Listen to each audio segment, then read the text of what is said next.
everybody, I'm APH and welcome to a new series for the channel, Timberborn. Now it has been roughly 9 months since I played this game, and the patch notes for the experimental branch yield that there's new things added that really pique my interest. So getting started, we're gonna do a two-part series. The first part, we're gonna jump into the Folktails, and it's gonna be an extremely highly edited cut where we pretty much go to the end game over the course of a couple of episodes. And because of that, we're going to be playing on a smaller map. We're going to go with something smaller. I think this one, I haven't played on it before. And then we're going to go on normal difficulty. Now, from there, what we're going to do is once we get to the end game, we see the new things for the Folktails. We're going to switch over to the ironteeth and come back with hard. So I want you guys to think over the next couple episodes of things that you might like to see on the ironteeth and maps you might like to see me play. All right, so atypically I'd give a full map tour, but all I'm going to say is this little cove right here looks like it's going to be a pretty nice peninsula. And taking a look, we have some water coming in here, and if we follow it around this side over here is a little bit lower. Now my first goal is to get a reservoir somewhere around here to get this area to stay fertile, and then over on this side it's going to be to build a full retaining wall to bring up the water to the main level there. To get started, to kind of give us a good estimation of where we need to go, everything has to be connected with roads. It's a little bit different than some of the city builders I like to play, and I do like the roguelike aspects of this game, but it's a lot different than what I was used to. If any of you guys have played Banish, you'll know that those roguelike elements didn't really apply. The roguelike elements with the droughts on this really kick in. Kind of take it easy on the first run, and then we're going to take a little bit heavier on the next run. Let's grab some water over here. These guys go too deep, so that will work good. We probably only want one built for right now, and I'm gonna go ahead and continue this road over to those berries. Now I don't want to plan on using these berries if I can avoid it. For farms, there's a verticality aspect to this game, and what we can do is we can place down something like a storage, and as long as the building is solid, we can place something on top. Problem with that is we need to unlock the stairs in order to get to that, and the platforms to kind of go with it, and that requires some research. For right now, I need to get the farms up and going for food, so I'm just going to throw that right there, and I'm going to go ahead and throw some carrots in here. I do want to get sunflowers relatively quickly because that looks like it is a good food source. So let's get these planted up for the carrots. We'll just go right over to the berries there. We'll fill in a little bit of this gap. We'll get in this on this side, and what I'm going to do is leave that spot empty in case I have to get berries going. I do want somewhere in the neighborhood over here, I want some log storage in order to have enough for the levee system, and then I need to get a little bit of research going. So let's mark a few more trees over here to be harvested. And what's going to happen is once they harvest these couple of trees, then I'm going to come through and highlight this all. I just want them to focus fire a couple of trees to get started. Let's get these ones going as well. That way we can put a storage there. After we finish the farmhouse and we finish the water, then we got to start working on science, as science is going to be needed for the levee and for the staircase. And what I'd like is somewhere in the neighborhood, let me make sure this is rotated the right way, somewhere in the neighborhood of 2 science to get started. And then for the wooden stairs and for the platforms, we're going to need planks. And I believe we're going to need on this side over here, we're going to need a staircase down to get to our levees to get across.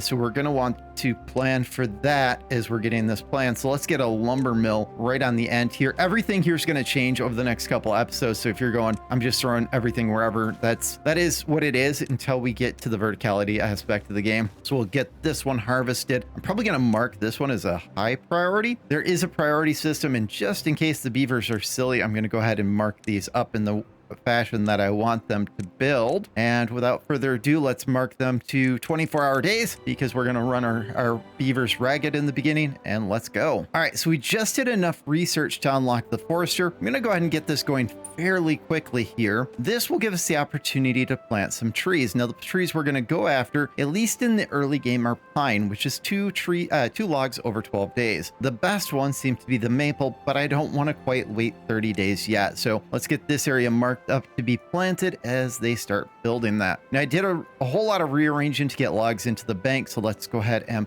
pause up some of these lumberjack flags to get people back into the builders, and then we're going to get that forester up and go and get those trees planted. All right, so as we pass 190 research, I'm going to go ahead and unlock the levee, and these I want to go ahead and get planned right here. Now initially I was thinking I wanted to build a second layer all the way across, but I'm thinking for right now we're good with one, and we're going to unlock the wooden stairs so that we can get down to there. This should give them the opportunity to build this. Now in order to kind of expedite it, as we're already day 9 of cycle 1, I'm gonna put pretty much everybody that I can into the district building just to move all those logs from storage into this levee system to make sure that we don't run into issues with running into a drought where we have everything dry out. All right, so as they finish that levee system, I was taking a look at my beavers and all of my kits have grown up. Now what this means is eventually we're going to want more beavers, so let's go ahead and grab some houses. I'm thinking that we want somewhere in the neighborhood of room for 18. Let's get this spun around. We'll go with 3 on this side. Let's do 3 on this side. I'm thinking that these lumberjack flags, now that the trees on this side are cleared out, can go. And then I'm going to go ahead and throw in a pathway just to the end here. Maybe we'll go something like that. And then I want to do a little bit of water storage just in case. We'll do water storage there. We'll throw another one on the flip side right there. That should give us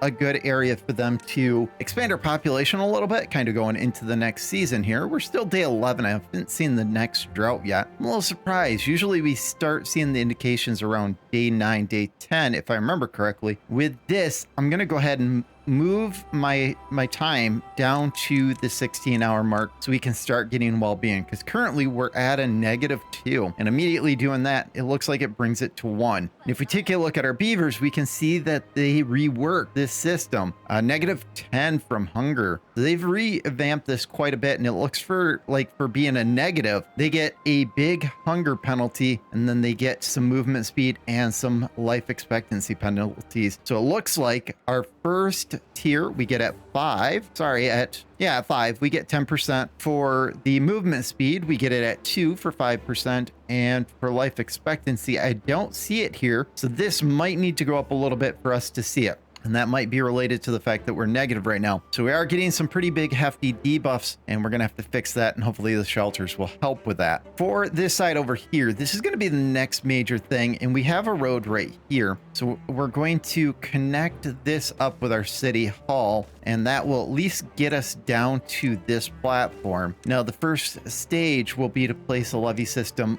over the platform. I'm thinking, let's zoom in. I think that we want it right here. Let me get rid of that first one because I dropped it in the wrong spot. All right, now that that's cleaned up, once this is built, what we're going to do is we're going to add our way up to this layer up here, but that's going to add in some issues over here. Now we have a little bit of science, and I don't think we have enough for what I want to do, because we're going to have to unlock not only the first but the second and third platform, which is going to take a considerable amount of science. So I'm going to go ahead and start plotting this in, and look at that. We're starting to get our well-being up. All right, so we'll revisit the well-being in just a minute here. But what I want to do is get some levees on this side, something in the neighborhood of this right here. And I'm thinking, taking a look here, we're probably going to go this way, come across here, and then come across here, and then just connect up there. And if I'm looking at this correctly, this is what we're probably going to want in order to kind of make this a channel. Again, this is going to mean we're going to have to place some walkways down. Let's figure out our road situation here. We're probably going to want to come on this side, come across, and that's going to mean we're going to want stairs here, here, and here, and then a stair right there. So let's go ahead and get rid of this one right here. And what we'll do is this tree that's on the corner, we're going to have to chop down. But for the rest of the trees, let's mark them up to be harvested, as that will be a little bit of free wood as lumberjack flags are free. Let's mark this one, and this one for harvest, and then we'll get a lumberjack flag there. Let's get a road here temporarily, and we'll want a levee right there. So there's a few things that are going to have to get fixed before we really go anywhere. Let's get a little bit of a corner there for them to walk on, and one there. That looks good. I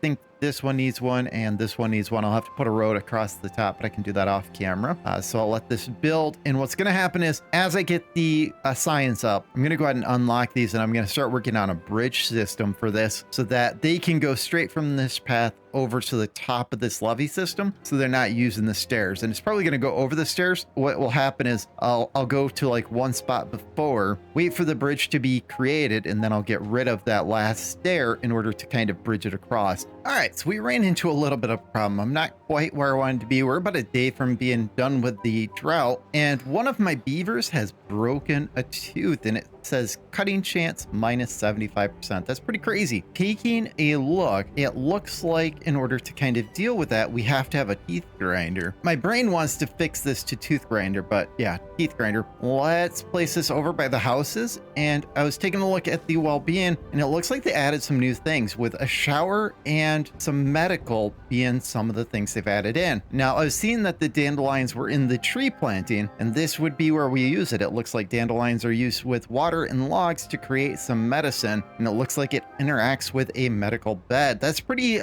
neat. So I'm not sure what type of injuries they can get. So as we finish the first section of the levees over here, you can see this area is starting to become green. It's absolutely amazing. It means that we're gonna, as the water climbs up, this area is going to be fertile over here as well. Now the next stage is to close this gap right here. Now I went ahead and got rid of the stairs there, went and got rid of all the walkways. I think we're going to bring this over to here. We're going to bring this to right about here, and then on this side we're going to bring it to a gap of, I believe, 6. That looks about right. And then we're going to do dams in the middle. That will be the edge there. What we might do is revisit this in the future and kind of make it a little bit more aesthetically pleasing. Right now, I just want it to be functional, just to kind of get things set up. This area is slowly coming along. Looking at it, I'm not sure if I'm going to be able to get these trees or not, as flooded buildings don't work. And if I can't get the buildings, what I'll do is a little bit of a preemptive thing is I'm going to go ahead and tell the builders to go ahead and get rid of the trees. Now on the front over here, I did tell them to get rid of these blueberries, and what I'm thinking for this side is we need to start getting some storage for our carrots, and with the storage for our carrots, I want to get storage for our next food supply. So let's get 2 warehouses down. Let's get those packed up, and what I'm going to do is I'm going to place farms on top of these. So let's get those farms kind of placed out. What we'll do is place them that way. And now we can go in and use the single high, which we have just enough research to unlock. And what we'll do is bring it across here, and then we'll bring down a path this way. So maybe we'll go this way and then drop the path down, and that way they can get down to the berries relatively easily. Then we just have to have a path up. I think we're going to bring it up over here. Let's back up just a second. Maybe we'll run the path this way for the storage, and then on this side over here, maybe we'll do something where we come up on this side. And then what we do is have the walkway kind of loop around this way, and this will tie into the houses. And I'm going to go ahead and temp in this pathway to kind of make that work. I want to unlock the tier 2 houses so that we can start moving the verticality of our houses as well. And what I was thinking is the double lodge takes us 150 research, so we're not far from it. And thankfully the double lodge only takes logs to build, which is pretty good. So what we'll do is we'll start placing double lodges here and starting to move this, prepping for moving this town hall. It's going to be a big migration kind of over the next little bit here. I do want this prioritized, so let's go ahead and grab that priority tool and get this going. And we're running into issues where I have only a few beavers left in my district building in order to designate out to other jobs. So once we build this other one, I'm only going to have 1 person in this district hall. So I think that temporarily, you know what, we're close enough to that 150. I'm just going to wait for it, and then I'm going to go ahead and place one of the double highs in there. I think for this road, we can get rid of this right here. What we maybe should do is run a road this way. Let's go ahead and grab the crops and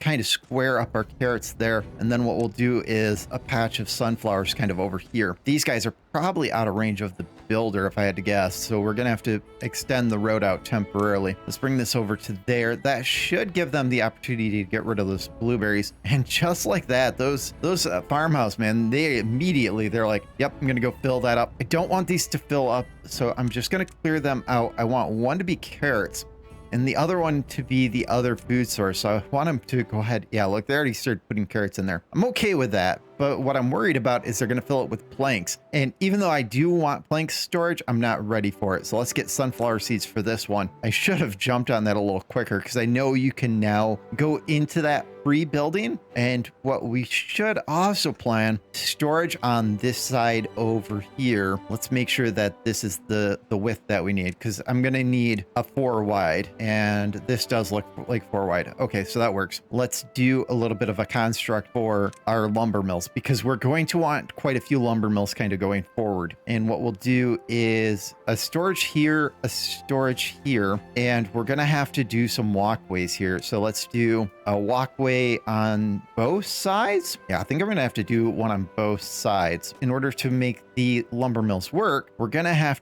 power. So if I do something like this, we could run the track around this side to have it powered, but then we have to do something to power them. Maybe what we should do is do something about like this, where our power wheels then go on the outside. So we'd flip one here and we'd flip one here, and then we just have to run some walkways over to it. I'll do something that looks about like this and something that looks about like this. Let's follow the contour of the existing road here, and we'll go like this. We'll wrap it around because we know that we're going to place houses in the middle here, and then let's go ahead and grab some roads to bring everything together. And that will be the first move of kind of getting everything onto the vertical aspect of the game that we want to really go after. Let's get this road planned out. I think this is going to look really nice once we get everything kind of pieced together. This area over here, this is what I came up with. And what we might do is, I think that we've got another drought coming up. We'll place the lumberjack flag down just in case. And what we'll do is, I think we're going to place 2. That way, during the time of the drought, we'll just zerg these 2 just to try to get rid of all these trees. And that way we're running into the end of the drought with all these trees taken care of, and then we can just focus fire all of this wall. I did prioritize the top layer a little bit lower just to make sure they're not focusing on it. And I went ahead and paused these for the time being so they could focus on some of the other things. Speaking of focusing on some other things, this side over here, I want this side to be the main priority. So I'm going to go ahead and mark it as a high priority, and let's get that all marked up so they start building this. That way we can really start amping up our plank production, and we can amp up our farm production. Looks like these are done. So let's go ahead and unpause that one. Let's go ahead and pause this one. We'll wait for those carrots to get cleared out, and in order to help that, I'm going to go ahead and tell them to maximize here. So by setting a desired amount, they'll hopefully suck them out, and just like that, they're gone. So these are good to go. It's looking nice. Now we got to figure out what we want here, and what I might do is kind of think about things between episodes, but I think that we're going to want to move the inventors relatively soon. Granted, this is a 3x4, so unless we did something this way, I don't think the inventors would fit real good in there. So I kind of think about that between episodes. In the next one, we're going to start the migration of all the houses over here. We're going to get all this stuff connected up. Hopefully between episodes, most of this wall will get built. I don't know if I'm going to let all the time play out to get everything built, but I'd like to thank you guys for joining. If you guys want your name on a beaver, leave me a comment down below and we'll add your name in, and we will see you in the next episode.